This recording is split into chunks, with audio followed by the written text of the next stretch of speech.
নমস্কাৰ বন্ধুসকল, এই যে লাইটিং কোম্পানীৰ তৰফৰ পৰা সকলোকে মই আন্তৰিক শুভেচ্ছা জ্ঞাপন কৰিছোঁ। মোৰ নাম হাফিজুৰ ৰহমান। মই আজি আপোনালোকক দেখাবলৈ লৈছোঁ ই-ৰিক্সা ফিটিং এখন ৰাইচ মিল, যিখন মিল নেকি আপোনালোকে ঘৰে ঘৰে যাই ধান বানি আপোনালোকৰ বেকাৰ জীৱনটো চলোৱাৰ সুবিধা কৰিব পাৰে। এই মিচিংখন যাব বাইহাটা চাৰিআলি দি ইফালে যে গড়েশ্বৰ আছে, গড়েশ্বৰৰ এক ভাই অৰ্ডাৰ কৰিছে। মই তেখেতৰ কাৰণত এই মিচিংখন ৰেডি কৰিছোঁ।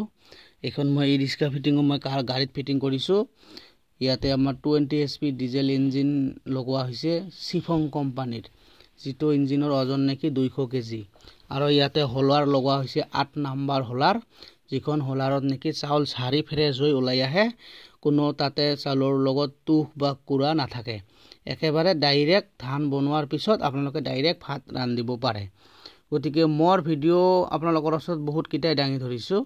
গতিকে মোৰ ভিডিঅ' বনোৱাৰ সিমান এক্সপিৰিয়েঞ্চ নাই যদিও, তথাপিও আপোনালোকৰ ওচৰত মই কিছুমান ভিডিঅ' দাঙি ধৰোঁ যাতে আপোনালোকৰ সুবিধা হয়। গতিকে মোৰ চেনেলটো যদি ভাল লাগে আপোনালোকে অলপমান লাইক ছাবস্ক্ৰাইব কৰি মোক অলপ আগবঢ়াই দিব। আৰু যিসকলে মোৰ চেনেলটো ছাবস্ক্ৰাইব কৰিছে মই তেখেতসকলকো মই ধন্যবাদ জ্ঞাপন কৰিছোঁ।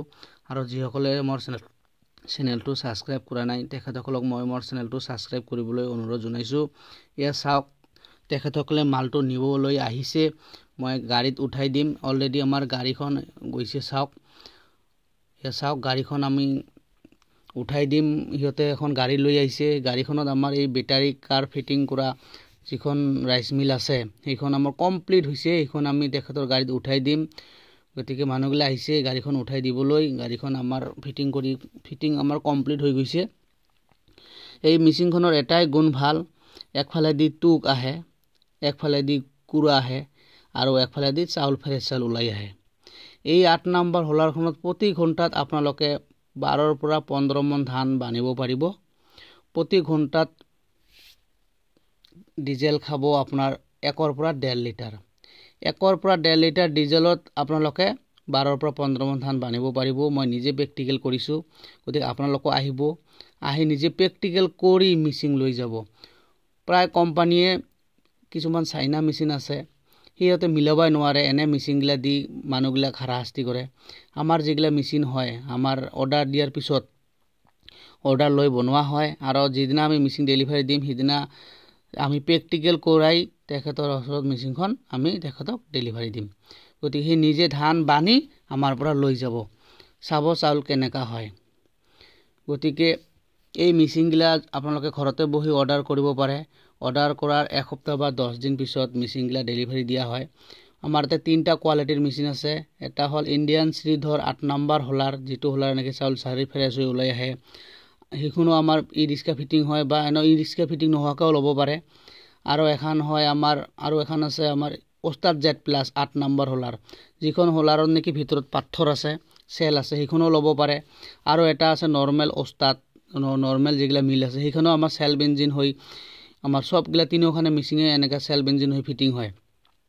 গতিকে আপোনালোকে অৰ্ডাৰ দিয়াৰ সময়ত আমাক ক'ব যে ইণ্ডিয়ান শ্ৰীধৰ অৰ্থাৎ চাউল ঝাৰা মেচিনটো ল'ব নে ওস্তাদ জেড প্লাছ, যিটো চাউল ঝাৰা নহয়, চাউলৰ লগত কুৰা আহে, সেইটো ল'ব না নৰ্মেল এনে ওস্তাদ ল'ব, যাত নেকি কোনো পাথৰো নাথাকে, মানে পলিচাৰো নাথাকে, আৰু আপোনাৰ চাউলটোও ঝাৰা নহয়। এই 3টা কোৱালিটিৰ মেচিনত যিটো লয় সেইটো আপোনালোকে ল'ব পাৰিব। আৰু আমাৰ তাতে ভিজা চাউল, শুকনা চাউল, চুজি গুড়া কৰা মেচিনো আছে। সেইগিলা লাগিলেও আপোনালোকে আমাৰ পৰা ল'ব পাৰিব। ঘৰৰে 220 কাৰেণ্টত চলে। সেইগিলাও মই আপোনালোকৰ ওচৰত ভিডিঅ' দাঙি ধৰিম নেক্সট ভিডিঅ'। গতিকে আপোনালোকে মোৰ ভিডিঅ'গিলা ছাবস্ক্ৰাইব কৰি ৰাখি বেল নটিফিকেশ্যনটো ডুবাই ৰাখিব, যাতে মই যিগিলা ভিডিঅ' বনাওঁ আপোনালোকৰ ওচৰত সোনকালে গুচি যায়। মই আপোনালোকৰ ওচৰত মোটামুটি 50-60টামান ভিডিঅ' অকল ৰাইচ মিলৰে বনাইছোঁ। আপোনালোকে চাই ল'ব কোনটো মেচিন ল'ব। আপোনালোকে চাউল ঝাৰা ইণ্ডিয়ান শ্ৰীধৰ ল'ব নে ওস্তাদ জেড প্লাছ ল'ব। মোক সকলোৱে মানে মোৰ ভিউৱাৰ্ছ ভাইসকলে মোক ফোন মাৰে, কোনটো ল'ব সেইটোৱে সিহঁতে মানে বুজি নাপায়, যে ইণ্ডিয়ান শ্ৰীধৰ ল'ব নে ওস্তাদ জেড প্লাছ ল'ব। গতিকে মই ভিডিঅ'ৰ জৰিয়তে আপোনালোকক ক'ব বিচাৰিছোঁ, যদি ওস্তাদ জেড প্লাছ লয়, মোৰ তলত ওস্তাদ জেড প্লাছৰো ভিডিঅ' আছে, তাতে চেলত পাথৰ আছে। আৰু ইণ্ডিয়ান শ্ৰীধৰ হ'লে এইখন হয় ইণ্ডিয়ান শ্ৰীধৰ, যিখন নেকি মই গাড়ীত উঠাই দিলোঁ এইমাত্ৰ। চাওক, গাড়ীত উঠাই দিলোঁ, এতিয়া বান্ধি হ'ব।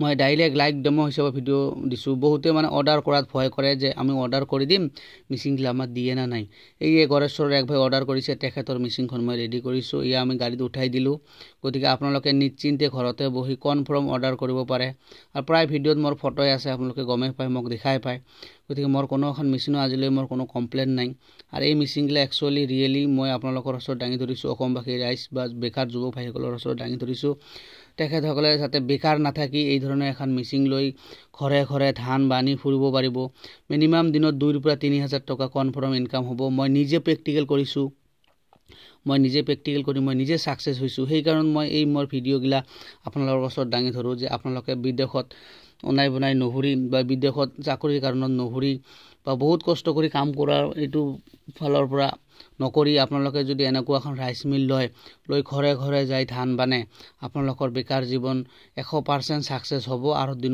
দিনত আপোনালোক কনফাৰ্ম 2 পৰা 3000 টকা ইনকাম কৰিব পাৰিব প্ৰতি ঘণ্টাত 10 পৰা 12 মন ধান 12 মনে ধৰিলো 5 ঘণ্টা কাম কৰিলে 60 মন ধান আপোনালোকে বানিব পাৰিব 50 টকাকে মন হলেও 3000 টকা 1200 টকা তেল 1800 টকাৰ পৰা 2000 টকা আপোনালোকে দিনত ইনকাম কৰিব পাৰিব 100% গতিকে মই নিজে প্ৰেক্টিকেল কৰি লাইভ ডেমো কৰি মই আপোনালোকৰ ওচৰত দাঙি ধৰিছোঁ গতিকে এই ভাই গড়েশ্বৰৰ পৰা আহিছে তেখেতসকলৰ মেচিনখন অলৰেডি আমাৰ বান্দা হৈ গল তেখেতসকলে এতিয়া যাব গতিকে মই বহুত কেটা ভিডিও আপোনালোকৰ ওচৰত দাঙি ধৰো যে আপোনালোকৰ বেকাৰৰ পৰা সুবিধাৰ কাৰণত মই এলইডি বাল্বৰ ভিডিও আপোনালোকৰ ওচৰত দাঙি ধৰিছোঁ কণীৰ পৰা পোৱালি প্ৰডাকচন কৰা মেচিনৰ আপোনালোকৰ ওচৰত ভিডিও দাঙি ধৰিছোঁ হিগলাও যদি লাগে আপোনালোকে আমাৰ পৰা ল'ব পাৰিব এই চাইলক ধুনিয়াকে বান্দা হৈ গল এই চাওক আমাৰ ইন্ডিয়ান শ্ৰীধৰ অটো হোলাৰখন আমাৰ ধুনিয়াকে আমাৰ 220 এছপি ডিজেল ইঞ্জিনত ফিটিং কৰি একদম বেল সেল লগাই কমপ্লিট ফিটিং ঘৰত যাই নমাই আপোনালোকে ডাইৰেক্ট ধান বানিব ইয়াতে একো কৰিব নালাগে কোনো ফাউন্ডেশন নালাগে কোনো ঢালাই নালাগে